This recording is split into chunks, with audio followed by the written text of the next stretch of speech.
Gale nearly got a flick on that. Can he put it into the path of Latterline? He's thinking about going himself. Latterline, and Latterline! Oh, that's a wonderful goal! Now on to Benjamin. Just holding off of Benjamin, twisting, turning, that's It's Liam Henderson to deliver. David Gray of Scotland! Scotland! Scotland! Good morning, Liam. How are you? Oh, mate, I'm very, very, very well. Very, very well. What a high. What a feeling. Football, eh? Bloody hell. I know. What a game. International breaks are shite, aren't they? That's the biggest takeaway. I, for one, detest international breaks. Like, my heart rate does anyway. That was what the most Scottish way to do it, eh? Just the most coming back from adversity, looking like it was done probably 2 or 3 times over the course of the night, looking like we'd blown it to then that end and just glorious. Unbelievable. It really was like the most Steve Clark Scotland sort of entire, like the entire 6.5 year sort of reign just squeezed perfectly into 90 minutes. That ultimately ends in the fashion that more often than not has ended with, under Steve Clark with extreme positivity. Yeah, qualification. Like 3 out of 4 major tournaments. Like I was there the day we got beat by the evening we got beat by Ukraine, and that was a real low feeling because I think we all felt like that. A night was an amazing opportunity to qualify, and last night they did something that a Scotland team hasn't done for 27 years, and there's a reason we've not done it for 27 years. Yeah. It's fucking hard to qualify for a World Cup these days. I know. We were 3rd seeds in a group where a lot of people gave us no chance, and we've gone on to win the group. Win it's incredible. The group. Unbelievable. Winning that group it shouldn't be underestimated, and like I think is the sense of, I suppose, the sense of feeling around it, like that. To win that qualifying group, and like we've debated, the good and the bad of Steve Clark's reign, the quality that's in the squad, the lack of quality that's in positions, but to go out and win a qualifying group, and I actually think in a sense, winning that smaller qualifying group almost feels harder as well because there's less opportunity for the sort of 1 seed to slip up. If that it's an incredible achievement. One that, I mean, we spoke about it probably 4 months ago, before the sort of, because it's condensed as well. It feels so intense, like over it. I just didn't see it coming. I thought it'll be a shootout with Greece to see who finishes second, and you take your chances come March. But an incredible achievement, and I mean, 3 of the 4 goals. And by the way, Shankland's goal is a great goal as well. So that's sort of what he does, and to have that in the Scotland squad's obviously nice. Just a shame who he plays for. But the standard of the other 3 goals is just beyond belief. I didn't actually shut up and shout and cheer when McTominay scored, just because I was just in sheer disbelief at the finish. I think Stephen Thompson said it on the commentary. He's hanging in the air, almost waiting for it. And when you see those overhead kicks go in, generally, they go in down the middle of the goal, or they just beat the goalkeeper to one side. They don't go in that part of the net where the ball goes in. It's unsavable, like literally unsavable. I'll never ever forget that. Like, never forget that. Do you know it's funny? Like and I'm just highlighting some comments up on the screen as well, because we do very much appreciate everyone that's watching live, as we pretty much only shared this in a group chat about 5 minutes before we came on. So very, very good morning to everyone that is joining us live, and good afternoon, good evening, as you always say when you're hosting, to anyone that's listening back. But you didn't make a noise to explain the noise that I made when Scott McTominay scored. Lauren was painting our hall with like noise cancelling headphones in, and she popped her head round into the living room to be like, what the fuck? Like, so the screech that came out of my mouth went above the music. It was at a frequency that the noise cancelling headphones couldn't even, cancel. I think it was it was probably like one little wave away from like a dog whistle, I think, at that point. It is mental though, that you fast forward 2 hours and you've almost forgot that happened. Do you know, like, Aye. You've like, gone through such a range of emotions in that time, though, haven't you? Like, we've gone through, getting pegged back twice, sending off, Shanklin's goal where you think you've finally got yourselves in front. It just, roller coaster almost doesn't do it justice. It was like, do you know those great drops that you do? I felt like we had a few of those great drops and then high Yeah. moments. It just, I mean, Denmark are a good side, right? They're a good player. And I said on Monday night I wasn't feeling that confident. I did think man for man, and I think it sort of showed through a bit last night. They probably have better players than us, but technically better players. But what we had last night was just character, like just absolute character, resilience. Never, that one that breaks. I mean, I know we're probably just going to end up reviewing all the goals, sort of in no particular sequence, but he brings Kieran Tierney on it right back for Aaron Hickey, and you're going, right, I understand the sub. Hickey's not played a lot of football. He's played twice now in the space of a few days. Really heavy going for him. And then the ball breaks to him. And, mate, before he even steps that back left out, he's putting this in the net. Like, I just knew. I seen it happen in slow motion, and it was just a beautiful moment. A beautiful moment in a night littered with beautiful moments. It is incredible, like when the standard of 3 of the 4 goals, and like I say, the other goals are very good goal as well. For entirely different reasons. But you were probably watching the game going, "Are we going to create a chance?" Do you know what I mean? Are we at like? And then you don't need to create chances when you've got players capable of like individual moments of brilliance. Obviously, the Kenny McLean one is fantastic, and it's entirely different in the nature of it. But the Tierney goal and the McTominay goal, I think you can't overestimate, especially the Tierney one, just how good that is. You look in the first half how many opportunities Denmark had from that I know. sort of position that almost landed in the stand at Hampden, which is a hell of a carry. Totally. In the 92nd minute, first No, I know. time, it's an absolute disgrace of a finish. Like, it's unbelievable. And like, we had a couple, like John McGinn was probably inches away from doing the same, about 5-10 minutes before it. But unreal, genuinely unreal. And it's a great feeling, like that's obviously it's the 3rd tournament we've qualified for, but the World Cup just feels different. It is different, like, and that's the thing. Like, it is different, and it's fundamentally different. It just World Cups are just a different beast altogether. World Cups in a different continent. World Cups where we've not been there for 28 years. We've qualified now for the last couple of European Championships, and that now almost feels like we should be there because of the size of the tournament and it being a European tournament. World Cups, there's going to be some really good sides that miss out on going to that World Cup. We've seen, how much of a threat Greece carry. I don't think they'll be there, or they've got a Nations League place. No, they're done. Oh, so, they might. Or I don't know if Nations they've got League a Nations place. League. Denmark, are obviously in a perilous position. We've seen Italy. Looks like they might fail to qualify. Turkey. There's some big nations missing, but all that matters is that Scotland are going to be there. Yeah, it's just ever so obviously you are, as we like to remind you, ever so slightly older than the rest of us. Do you have any memories of the last time Scotland were at the World Cup? I've got a really nice memory, to be fair. So my dad, who passed away in 2016, him and I, he snuck me into a pub. I would have been about 8 years old. He snuck me into a pub to watch Scotland-Brazil in the opening game of the 1998 World Cup. We went, and I remember sort of being right up in the back corner of his local, which was Robbie's at the time, which will be synonymous with listeners. And was in the back, and I can vividly remember all 3 goals, but I most vividly remember John Collins' goal, obviously, in the celebration that followed. It was an incredible moment. This is the joys of live podcasting. I am going to go and have to answer my door, so you're going to need to just talk amongst yourself for a wee minute, and I'll be right back. I'm so sorry. Right then, let's.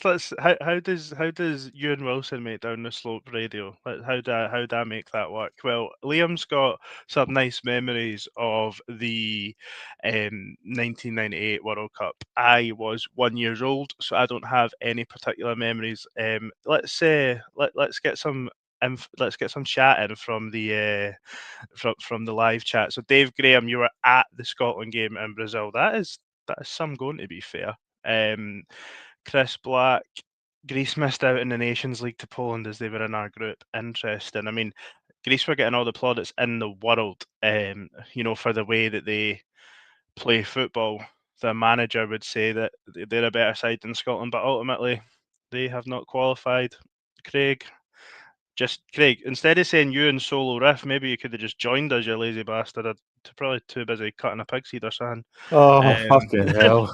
Mate, I've just soloed that out. I think when you listen to this back, you'll be really, really proud of me. I think. Oh, well done, mate. Well done. So Dave was actually saying he was at the Scotland game, the Scotland game in '98, and he did also then highlight, mind he's an old bastard, and it was a freebie. So, I mean, that's not like you, Dave, is it? Just what was the equivalent of the Albion bar back then? Like, how did you get your way in there? Do you know one of the funniest things about that game in '98 is I'm pretty sure they all walked to the stadium. It was like 30 odd degrees heat and like kilts.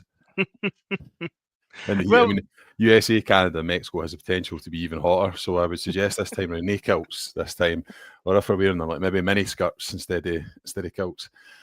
Oh. Craig's just advising us that unfortunately he doesn't get the work from home benefits or the 4-day working week benefit that some of us have to be able to join us this morning.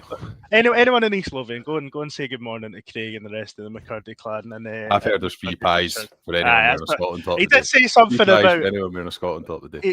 He did send a very interesting message last night, just saying that Scotland wins are different because everyone will be in such a good mood. So I think get down to McCurdy's Butchers and get yourself a free pie. That's certainly what I heard as well, Liam.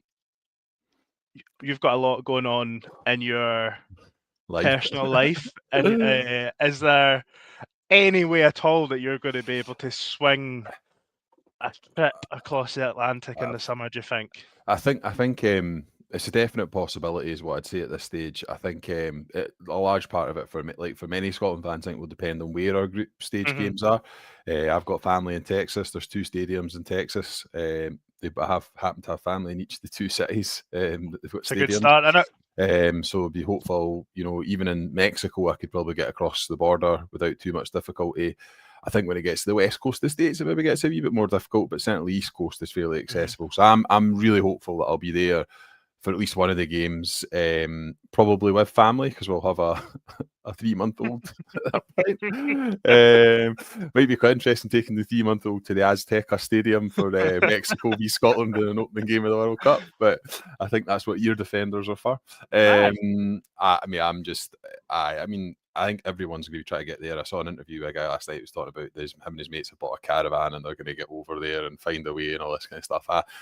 It's going to be absolutely magic next summer. Like, regardless, we are going to be there for the first time in 28 years. It's not Qatar. It's a proper World Cup. It's maybe not in a, what I would class like a vintage European or South American nation. So, there's elements of it that could be better, but it's accessible. We can get there, and it is going to be one hell of a party. When we get out that group stage, you're looking forward to some tailgating, because obviously all the stadiums are in the back end of nowhere. What would be your food of choice for a tailgate? Would you say I'd go Mexican? I'd go Mexican food, like a burrito or nachos or some quesadillas, something like quesadillas, and like a nice cold bottle of Modelo to wash it down with. None of that American beer. The Mexican stuff, Modelo, potentially even a wee Corona with a cheeky bit of lime on top it to keep the flies out. That's a winner with the company that you're keeping this morning. Exactly. Look, there's absolutely no danger that I'll be able to travel you commit to these fucking weddings and that, mate, and then you've got to start paying for them. It's a fucking nightmare, to be honest with you. But do you know what would be brilliant though, mate? See, even not being there, see the country next summer. Oh, right? Yeah. You're just walking about the town, there's going to be saltires, lion rampants. For good reasons. You're going to be going to the pub to watch the game. Everyone's going to be in it together. Everyone's going to be supporting the team. To Craig's earlier point, it puts everyone in such a good mood. And this team is capable of doing ridiculous things. We've seen that in this group stage. This team is capable of doing something really special. And the thing is, it's just like the lottery. You just got to buy a ticket to be in it. I know. It's we do. I'm with you and hoping it's East Coast as well, because then it's maybe much more accessible kickoff times for boozers and people getting together and whatnot. But I mean, we've Vancouver experienced. doesn't really scream World Cup to me either. I don't know why. Nah. Miami does. Like Miami, Boston, New York, New Jersey. Like, I can get on with that. Maybe It's funny, Chicago, actually. Philadelphia, but Vancouver, not so much. My cousin's getting married in Miami, and Wow. I think it's the week of the semi-finals. No, sorry, she's not getting married in Miami. She's getting married in Florida the week of the semi-finals, and I believe one of the semis is in Miami, I think. Wow. That'll be a So party, like. I mean, if I think you might see heaven, Ian, if Scotland somehow shithouse themselves in the semi-finals, then it'll be their trip might be getting extended. I'd love to see the condition of Ian having been on it for a week solid, and he's making his way to a semi-final. And like 40-degree heat. Oh, class. Can I just entice you maybe in a little game of sort of yes or no, over under, take it any which way you like. We're talking about the World Cup, but look, this is a Hibs show, so we're just going to pull a little bit of Hibs in there, right? So between so Rocky's got a playoff, Jamie McGrath's got a playoff, Scotland have qualified, Australia have qualified. How many Hibs players in the current squad, if you were to guess, do you think may well be playing at the World Cup in the summer? Let me do the maths on this. So I'll count them out. So I'll go, I think Hanley's a lock as long as he's fit. I think Bowie's a probable. I think Rocky will get there because DR Congo just seem to be pulling results out of the hat. Iredale and Boyle will go. So that's 5. I'm not sure about the status of Chaiwa. I have a feeling Republic of Ireland might make it as well, just based on how the sort of story's written a wee bit already with Troy Parrott getting those 2 late goals. Well, the late goal, but the hat trick in that game to get them through. I've got a feeling they would be there, so I'm going to go for 6. Bowie's the interesting one, eh? Like that is the one that You'll you're go. like, yeah, I think you'll go. Yeah, but, you will. And it's like you can just sort of totally like. Just to go back to actual Scotland just winning the World Cup, it's just should now be such a drive for, I mean, everyone obviously that's Scottish, but Mulligan, Bowie, if Ireland qualify, it should be excellent for Hibs as well, and there'll be other clubs will have that as well. But do you want to just wrap us, Liam, potentially on Steve Clark? You, or look, of the 4 of us, have definitely been his staunchest defender, whereas some of us have his staunchest defender. I've sort of you've been in the trenches with him, whereas some of us have maybe flip-flopped. I'm happy to say that I think after the Ukraine game, I was definitely in the camp that we probably should have freshened it up. Obviously, we just got pumped by Ireland before that as well. Do you want to just take us home on sort of the job he's done in his time and what he's delivered to the country? I'm more than happy to, Ewan. More than happy to, and I think, look, I think you're right. I have probably been his biggest defender, and I think part of that is definitely age has been a factor. My obviously earliest Scotland memories are kind of Craig Brown and that coming to an end after quite a long time in charge, and he sort of didn't have any kind of catastrophic results, but there was a series of like really quite underwhelming moments. And then if I just jump forward, a number of years to when obviously Alex McLeish took the job in 2018, we had that real low point in the game in Kazakhstan, right, which was, a 3-0. Graham Shinney just had an absolute nuke, and we were picked apart. We were toothless, rudderless. Steve Clark comes in on the back of that, and he had a difficult start because the games are difficult, but he started to turn things around just slowly, like an oil tanker. And what he has actually turned us into now is as I touched on, a team full of character and more resilient, a team where guys want to turn up and play. We had 20 years of guys calling off because they had a toenail that had, been a bit raggy, so they didn't want to play for their national team. You had that sort of Celtic Rangers split in the dressing room. Steve Clark created a club mentality with these players. And he goes, and I think the beautiful thing about last night is the guy that goes and gets the 4th goal, who has, for my mind, always showed up for Scotland, always given 100%, and has played well in the vast majority of his games. And Kenny McLean goes and gets the 4th goal, and he is the epitome of a Steve Clarke selection, right? A guy who always gets in the squad, doesn't always play, but when he comes in, he gives you something different. And he came in last night in difficult circumstances because Gannon Doak goes off, and I think that was like almost like a balloon popping when he goes off, because you're like, that's our out ball. McLean comes on to do a very different role, but what a job he does, and he gets that goal last night, which is just truly magnificent. I know. And I didn't want to do a disservice earlier saying it was like it just is. You know, it's so easy to pass there, isn't it? And just but it's just better. It's like, but it's the technique to be able to do it is a joke. But it's a joke. To do it is just like, it's just so much better. Do you know, like, it's just so much better. Like, what a way to put the icing on the cake. And I think, you know, and I think that is the thing with the Steve Clarke reign. It's been difficult at points, right? But we're not a nation who deserve to turn up and roll these teams over just because we're at home, just because we're at Hampden, just because we've got these players playing at the top of Serie A or playing for middling clubs in the English Premier League. We're not a team that deserves that. You know, you look at the choices he had with this team. He didn't have a great options in goals, still doesn't have great options up front. I would say even at the back, there's lacking options, but what he's got is a core of really good midfielders, really good centre midfield players. And we saw 3 or 4 of them last night just really show up. You know, John McGinn's performances over these 2 games, you know, he's been monumental for Scotland, but the last couple of games he's been excellent. McTominay with the quality last night. Even Ryan Christie, I thought, at points over these 2 games, excellent. It's Kenny McLean. You know, the goal in Norway, the penalty against Serbia, the penalty against Israel, the goal last night, just wow. Wow.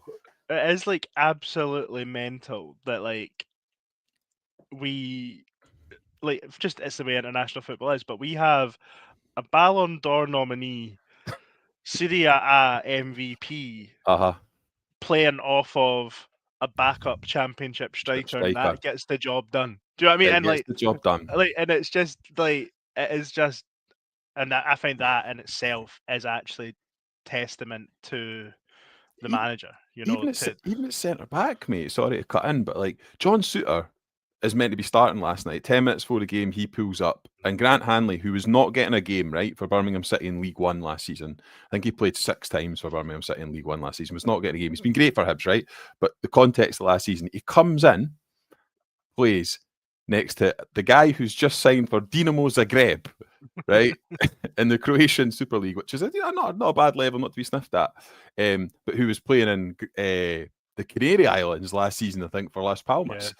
And that is the beauty of international football, and it's the beauty of what it's all about. It's bringing people together. It's bringing this country together, and it'll bring this country together again in the summer. And I for one, cannot wait for it. Well, Craig's asked us a couple of questions, Liam, so we're going to wrap up on them.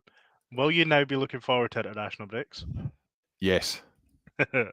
And is Scott McTominay's foot the highest thing in history? Mate, Chris Black's. I think it might be. Chris Black sent us in an answer that. I don't think I'm going to flash that one up on the screen. Okay. Someone's a wee bit excited with last night, getting a wee carried away with the fumes of what happened last night. We were saying in the group chat last night, like, can you actually just allow yourself just like a second to actually think about being able to do what Scott McTominay done? Then allow yourself a second to think about actually doing it in that moment, like, and then to go, "Where's my mum?"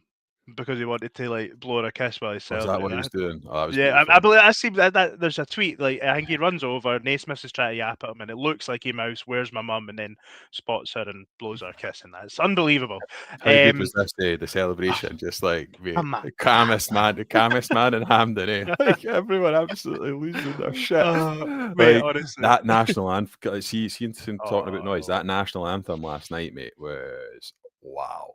That was so good. Like so loud. Well, like, here's hoping that we now continue a decent run of form and don't go into the World Cup maybe like we did and going into the Euros after it.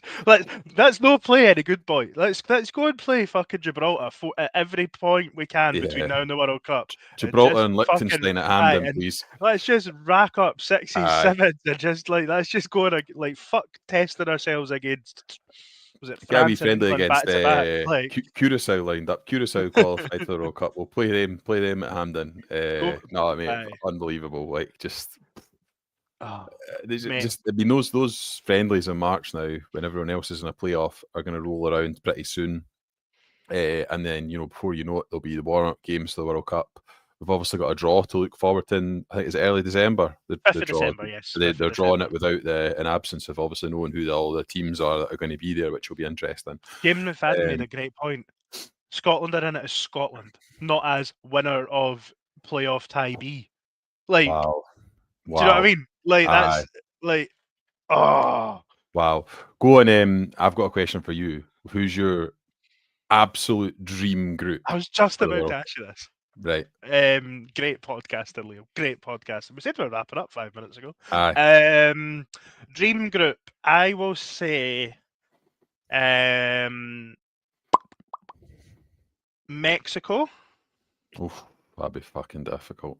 Wait, like, are we talking about just games? Or are we talking about Just games and vibes. Let's go Mexico. with that. In Mexico, I think would be pretty sick. I'll take. I want to put an African team in there. Let's say DR Congo. We play against Rocky's boys if they qualify, and then I would like a European one in there. I'll say, Liam, Italy. Don't know how many points we're getting for that group, but I think that would be an enjoyable campaign. Is that a group of death? It's no far off it, I don't think. Like, but I think like the Italians are prone to a little lapse in the group stages. I think we could probably do a number on Mexico. Nice kit combinations as well. Yeah. I was resisting Brazil or Argentina in there. I feel like they were the open goals. Yeah. I'm what about you? So I'm going to go for a group that gets us through. Right. Okay. After saying I wanted vibes, I'm going to go Curacao, Cape Verde. And it would need to be another European or a South American team based on that. One of either Austria, who I think we've got their number from previous, or Paraguay. Yeah, Scotland get through as group winners. Oh, that like. I know I've just listed off like 3 big football nations and stuff, but like it would be good if you did get as I described Livingston away, a shooty in 3 points in there. Do you know what I mean? Like if you could get but if you could get like a team that you think we'll take them, and maybe you open up against them as well. Do you know what I mean? Like just get that sort of good feeling, because like I've just mentioned playing. Fuck that, no. I do want to play Mexico, because see when we opened the Euros against Germany, we were kind of like this song going one way. Do you know what I mean? Like actually let's avoid that. But do you know what? Chris is right. Easiest group possible, 9 points, and off we pop. Job done. Uzbekistan for an easy take? Uzbekistan or Jordan or Qatar? I don't suppose. So apparently we're going to be in pot 3. Apparently that's the pot. Apparently that's where all the best teams are going. In the pot 3. Yeah, right. Which apparently also, I think this means that. So someone's commented. Here we go. So this is the predicted pots. So you could end up with, in theory, Canada.